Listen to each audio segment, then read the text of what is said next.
8th bit ద్వౌ లఘు ప్రశ్నౌ సమాధత్తా ద్వౌ దో లఘు ప్రశ్నౌ అంటే సెంటెన్స్ ఉంటాయి, వన్ వర్డ్ ఆన్సర్, షార్ట్ కాదు, మరి విఎస్సిక్యూ కాదు, ఎస్ఏక్యూస్.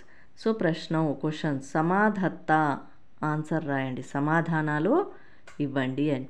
సో 4 వస్తాయి మీకు ఇందులో కూడా. సేమ్ 7th బిట్ లాగా 4 క్వశ్చన్స్ ఇస్తారు. 2 క్వశ్చన్స్కి మీరు ఆన్సర్ చేయాల్సి ఉంటుంది. 2 3 జా 6 మార్క్స్. సో 2 క్వశ్చన్స్ ఆన్సర్ అంటే 50% చాయిస్ అనమాట. 4 ఇస్తారు, 2 రాయాలి. 2 క్వశ్చన్స్కి ఆన్సర్ చేయకూడదు, చాయిస్లో పోతాయి. 2 3 జా 6, ఒకదానికి 3 మార్క్స్. ఇంకా లెసన్స్లోకి వెళ్తే మీకు ఇందులో 4 లెసన్స్ ఉంటాయి. సేమ్ 7th బిట్ లాగానే, నేను 7th బిట్లో కూడా చెప్పాను, 4 లెసన్స్ ఉంటాయి. 7th బిట్ పోయిట్రీ, ఇది ప్రోజ్, ఓకేనా. సో దో లఘు ప్రశ్నో సమాధత్తా చూడండి, 8th బిట్ ప్రోజ్, అది పోయిట్రీ అనమాట. ఇక్కడ ప్రోజ్ ఉంటుంది, ఒకటి పోయిట్రీ వస్తుంది, నెక్స్ట్ ఒకటి ప్రోజ్ వస్తుంది, దాని తర్వాత మళ్ళీ పోయిట్రీ వస్తుంది, ప్రోజ్ వస్తుంది, అలా ఒక్కొక్క బిట్ వస్తుంది సాంస్క్రిట్లో అయితే. ద్వౌ లఘు ప్రశ్నో సమాధత్తా, నేను ఇంతకుముందు చెప్పి. సో 4 లెసన్స్ ఉంటాయి సేమ్ ఇందులో కూడా ఇలా.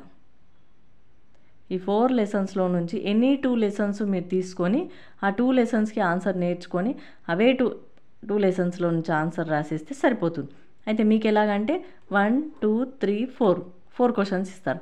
ఈచ్ 1 లెసన్ నుంచి 1 క్వశ్చన్ ఇస్తారు, same as it is 7th bit లాగా. సో 4 లెసన్స్ నేర్చుకున్నారనుకోండి, కన్ఫ్యూజ్ అయిపోతారు.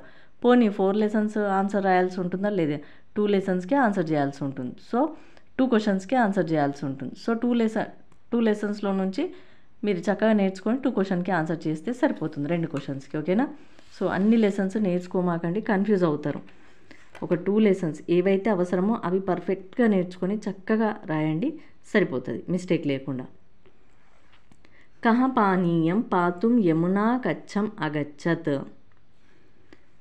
పింగళక నామా సింహ పానీయం పాతుం యమునా కచ్చం అగచ్చత్, ఓకేనా. సో ఇది క్వశ్చన్ ఆన్సర్, ఇలా నేను ఓరల్ చెప్పినట్టుగా చదవండి. పానీయం, పానీ అంటే వాటర్, అవునా కదా. సో అలా గుర్తుపెట్టుకోండి, హిందీ వర్డ్ పానీ అంటే వాటర్. కహ పానీయం పాతుం, అలా మీరు క్వశ్చన్ చదివి ఇందులో కీవర్డ్ అండర్లైన్ చేసుకోండి లేదా రౌండప్ చేసుకోండి. పానీ, వాటర్ ఎవరు తాగుతారు, యమునా కచ్చత్, యమునా తీరంలో. సో ఫారెస్ట్, ఇది ఫారెస్ట్కి సంబంధించిన లెసన్స్, యానిమల్స్ లెసన్స్ ఉంటాయి, యానిమల్స్ ఉంటాయి ఇందులో, యానిమల్స్కి సంబంధించిన లెసన్.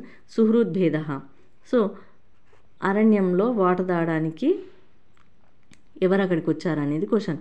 ఇక్కడ పింగళక నామా సింహ, సింహం అంటే లయన్, అవునా కదా. సో సింహము, సో సింహం వచ్చిందనమాట అక్కడికి. పింగళక నామా సింహ పానీయం, వాటర్ తాగడానికి ఎవరు వచ్చారు, పింగళక నామా సింహ.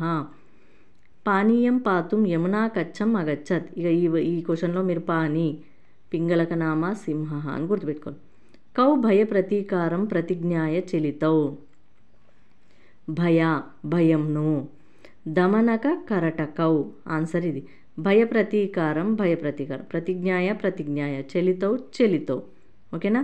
సో దమనక కరటకౌ, వీళ్ళు ఇంకా ఆ లెసన్లో ఉంటారనమాట. సో వాళ్ళు భయ ప్రతీకారం, దమనక కరటకౌ, ఈ వర్డ్ గుర్తుపెట్టుకోవాలి.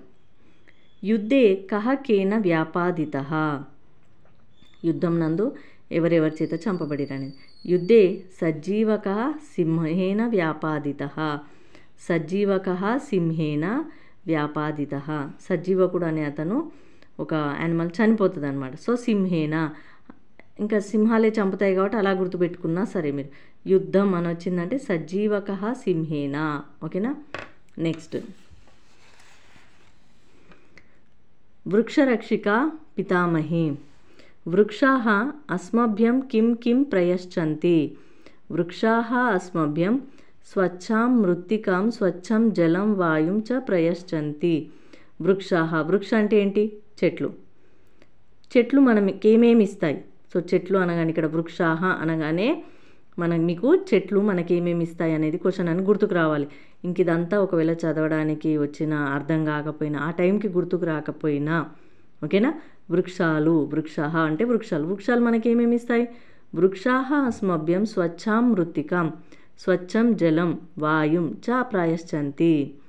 అస్మభ్యం కిం కిం దగ్గర స్వచ్ఛాం స్వచ్ఛమైనటువంటి మృత్తికాం అంటే ఆహారం, మనం జీవించడానికి కావాల్సిన ఆహారం. స్వచ్ఛం స్వచ్ఛమైనటువంటి జలం, జలం అంటే నీరు. వాయుం అంటే గాలి. సో స్వచ్ఛాం మృత్తికాం స్వచ్ఛాం జలం వాయుం చ ప్రాయశ్చంతి అయినా. కేసరసింహ కుత్ర న్యవసత్, కేసరసింహ కశ్మీరస్య ఉపత్యకాయాం నిమ్న భూభాగే న్యవసత్. కేసరసింహుడు అనే అబ్బాయి ఉంటాడు ఈ లెసన్లో. అబ్బాయి ఎక్కడ ఉంటుండే అంటే కశ్మీరస్య ఉపత్యకాయాం. మీరు కశ్మీరస్య ఉపత్యకాయాం రాసినా సరే, నిమ్న భూభాగే అంటే దాని అక్కడ భూభాగంలో అన్నమాట. సో ఈ బ్రాకెట్లో రాసినా సరే రాయకపోయినా సరే కశ్మీరస్య ఉపత్యకాయాం రాయాలి. మార్గే నద్యః కథం ప్రావహన్, మార్గే నద్యః నిర్జరాః ప్రావహన్.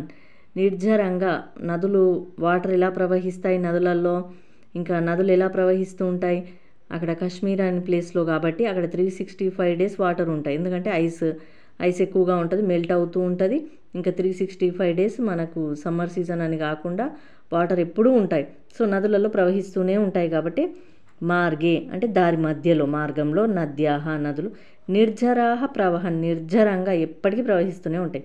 సో మార్గం మధ్యలో అలా గుర్తుపెట్టు. ప్రవహన్ ఎలా ప్రవహిస్తుండే, నిర్జరాహ